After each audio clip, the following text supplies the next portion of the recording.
Hello students, today our topic is Italy unified. हमारे next question bank से related जो question है इस टॉपिक से हैं। फॉर लास्ट हमने डिस्कस किया था कि जर्मनी का यूनिफिकेशन कैसे हुआ था, and now today we will discuss कि इटली का यूनिफिकेशन कैसे किया गया। Like Germany, Italy too had a long history of political fragmentation. मतलब जर्मनी ही की तरह इटली जो था, इटली का भी एक बहुत ही लंबा इतिहास रहा है, एक हिस्ट्री रही है, और वो पॉलिटिकली मतलब बटा हुआ था काफ़ी। Italians were scattered over several dynastic states as well as the multinational Habsburg Empire. जो इटालियंस थे वो क्या थे, एक तरीके से स्कैटर्ड थे, मतलब बिखरे हुए, जैसे कहते नहीं, अलग अलग डायनेस्टिक जो थी वहाँ पे उस पर रूल कर रही थी। कोई एक सिंगल कोई डायनेस्टी नहीं थी, बहुत सारे मतलब कि मोनार्की जैसे हम कह सकते हैं, डायनेस्टीज़ जो थी वहाँ पे रूल कर रही थी। During the middle of the 19th century, Italy was divided into the seven states, of which only one, Sardia Piedmont, was ruled by an Italian princely houses. और 19th सेंचुरी के middle में अगर हम देखते हैं तो इटली जो था वो 7 स्टेट्स में बटा हुआ था, जिसमें कि सिर्फ एक ऐसा स्टेट था, सादिया पिडमॉन्ट, जिस पे सिर्फ इटालियन प्रिंसली हाउस रूल कर रहा था। बाकी जितने भी आपके जो स्टेट्स थे उस पर कोई ना कोई और डायनेस्टी रूल कर रही थी। सिर्फ एक सादिया पिडमॉन्ट ऐसा स्टेट था जिसपे इटालियन प्रिंसली हाउस, मतलब कि प्रिंसली हाउस मतलब राजकुमार जो होते हैं, तो इटालियन राजकुमार या इटालियन प्रिंसली हाउसेस रूल कर रहे थे। बाकी जो आपका इटली था उसका क्या सीन था, वो कुछ यहाँ पे इस तरह से है। North north was under the Austrian Habsburg. तो नॉर्थ में कौन रूल कर रहा था, Austrian Habsburg. Centre was rule by the pope, centre में पोप रूल कर रहे थे। And the southern reason were under the domination of the bourbon king of the Spain. और जो सदर्न रीजन था इटली का, उस पर कौन रूल कर रहा था, उस पर स्पेन के जो बर्बन किंग्स थे वो रूल कर रहे थे। तो चाहे हम नॉर्थ देख लें, नॉर्थ में ऑस्ट्रियन हैम्सबर्ग रूल कर रहे थे, सेंटर में पोप रूल कर रहे थे, और साथ ही साथ जो सदर्न रीजन था वहाँ पे स्पेन के बर्बन किंग रूल्स कर रहे थे। तो इस तरीके से जो इटली था आपका, अलग अलग डायनेस्टीज उसके ऊपर रूल राज्य कर रही थी, कंट्रोल था उनका। Even the Italian language had not acquired one common form and still had many regional and local variation. यहाँ तक कि लैंग्वेज भी कॉमन नहीं थी। इटालियन लैंग्वेज भी जो थी वो हर जगह कॉमन वही नहीं चल रही थी, अलग अलग जगहों पे अलग अलग रीजनल जो थी लैंग्वेजेस का यूज़ किया जा रहा था। During the 1830, Giuseppe Mazzini had sought to put together a coherent program for a unitary Indian republic. He had also formed a secret society called Young Italy for the dissemination of his goal. हमने 1830 में देखा था कि गुज़िबी मज़ानी, जो कि एक Italian रेवोल्यूशनर थे, उन्होंने काफ़ी कोशिश की थी जो इटालियन आपके जो इटली था उसको स्टेट नेशन स्टेट में कन्वर्ट करने की। और उसके लिए उन्होंने काफ़ी सीक्रेट सोसाइटीज़ भी ढूंढी थी, फॉर्म की थी, जैसे कि यंग इटली थी, यंग यूरोप थी। लेकिन वो अपने इस गोल में कामयाब नहीं हो पाए थे। The failure of revolutionary uprising both in 1831 and 1848 meant that the mantle now fell on Sadia Piedmont under its ruler King Victor Emmanuel II to unify the Italian states through war. हमने last students ये देखा था कि एक बार 1831 में liberals ने revolution किया, फिर एक बार 1848 में रेवोल्यूशन किया गया, लेकिन वो दोनों ही रेवोल्यूशंस क्या हुए, फेल हो गए।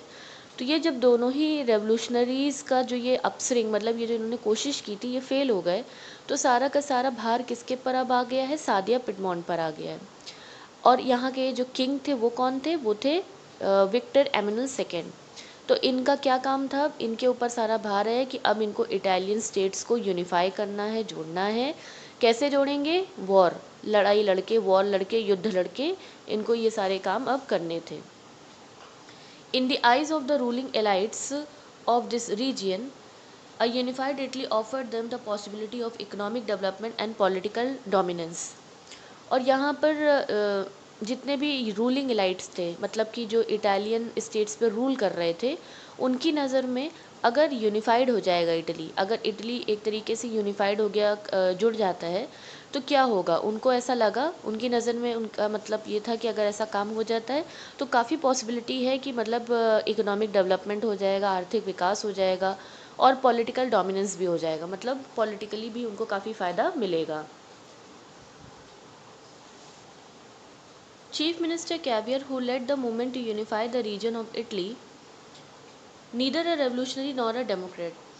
तो जो चीफ मिनिस्टर कैवियर थे उन्होंने मूवमेंट को चलाया, आगे बढ़ाया कि इटली के जो रीजन्स है, जो अलग अलग रीजन्स हैं, उनको यूनिफाई करना है, एक करना है।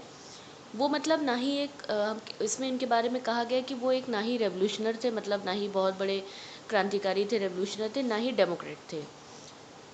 Like many other wealthy and educated member of Italian elite he spoke French.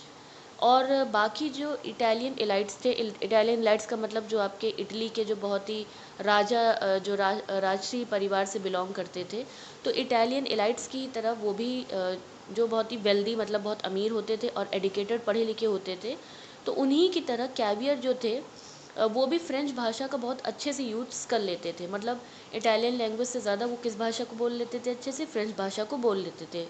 Through a tactful diplomatic alliance with France engineered by Cavier, Sadia Piedmont succeeded in defeating the Austrian forces in 1859।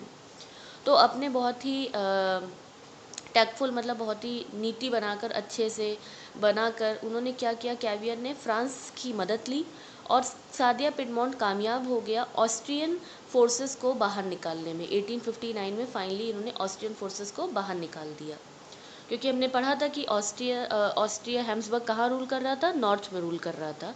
तो ये कामयाब हो गए उसको निकालने में। Apart from regular troops a large number of armed volunteer under the leadership of Giuseppe Garibaldi join the fray. और उसके बाद इसी चलते हुए मूवमेंट में फिर कौन आया? दूसरा जो लीडर सामने उभर के आया वो थे गुज़बी गैरबाल्डी। ये भी आ गए, इन्होंने चलती हुई चीज़ को, ये जो रेवोल्यूशन चल रहा था, इसको ज्वाइन किया। 1860 दे मार्च इनटू द साउथ इटली। और उसके बाद गुज़बी गैरबाल्डी ने क्या किया? गैरबाल्डी जो थे 1860 में मार्च करते हुए कहाँ पे गए? साउथ इटली में गए। क्यों? क्योंकि साउथ इटली में कौन रूल कर रहा था? हमने पढ़ा था साउथ इटली में रूल कर रहे थे बर्बन किंग्स। स्पेन के बर्बन किंग्स का वहाँ पे कंट्रोल था। तो ये मार्च करते हुए साउथ इटली में गए and the kingdom of two Sicilies and succeeded in winning the support of the local peasants in order to drive out the Spanish ruler. और उसके बाद इनको वहाँ पे जब ये मार्च करके गए तो वहाँ पे उनको किसका सपोर्ट मिला? लोकल पीजेंट, जो वहाँ के लोकल जो फार्मर्स होते हैं उनका इनको सपोर्ट मिला। और उनकी मदद से गुज़बी गैरबाल्डी कामयाब हो गए स्पेनिश रूलर, जो वहाँ पे स्पेनिश रूलर रूल कर रहे थे, उनको निकालने में ये कामयाब हो गए। In 1861 Victor Emmanuel second was the proclaim king of the united Italy. और उसके बाद 1861 में विक्टर एमनल सेकेंड को क्या बनाया गया? इटली का नया राजा बनाया गया। And however much of the Italian population among whom rates of illiteracy were very high. Italian population जो जनता थी इटली की, वो काफ़ी क्या थी? इलिटरेट थी, मतलब काफ़ी अनपढ़ थी, पढ़ी लिखी नहीं थी। Remain blissful unaware of the liberal nationalist ideology. तो मतलब उनको एक तरीके से वो इतने पढ़े लिखे नहीं थे कि वो लिबरल्स नेशनलिस्ट जो काम कर रहे थे उसको समझ पाते। The peasant masses who had supported Garibaldi in southern Italy and had never heard of Italia. तो जिन पीजेंट्स ने, जिन फार्मर्स ने गुज़बी गैरबाल्डी की मदद की थी सदर्न इटली में स्पेनिश रूलर्स को निकालने में, तो उन्होंने कभी इटली जैसे शब्द का नाम ही नहीं सुना था। यहाँ पे हम इटली की बात करें, इटालिया को ही इटली कह रहे हैं, तो इटालिया उन्होंने शब्द कभी सुना ही नहीं था। And believe that la Talia was Victor Emmanuel wife. और उनका ये मानना था कि जो ला तालिया है, तो उनको लगता था कि ये जो इटली शब्द है, क्योंकि जब वो बोलते थे तो उसको ला तालिया बोलते थे, तो जो इटली शब्द है तो उनको ऐसा लगता था ये क्या है, ये विक्टर एमनल की वाइफ है। तो वो इतने इलिटरेट थे, इतने पढ़े लिखे नहीं थे कि इटली वो समझ पाते कि किसी एक जगह का नाम है। तो वो इटली को क्या समझते थे? जब बोलते थे तो ला तालिया बोलते थे उसको, और उसको समझते थे कि वो विक्टर एमनल सेकेंड की वाइफ है। तो इस तरीके से इटली का यूनिफिकेशन जो पूरा हुआ।